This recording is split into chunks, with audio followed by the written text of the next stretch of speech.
این اکان امضاش هم مونده. تلفن خریده رفته است. لگندر این تلفنی که با بالاش ماشین هم میگذره. هیچ نمیشه برادرو.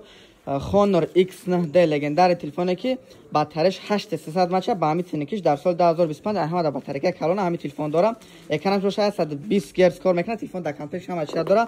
اکان گرفتگی روی اکر نمیگیرم. یا آیفون دیگه هم ما خریداری کردگان. آیپد کش شده دونه ماشین که برو مگه تلفن در کمپش هم چه داره.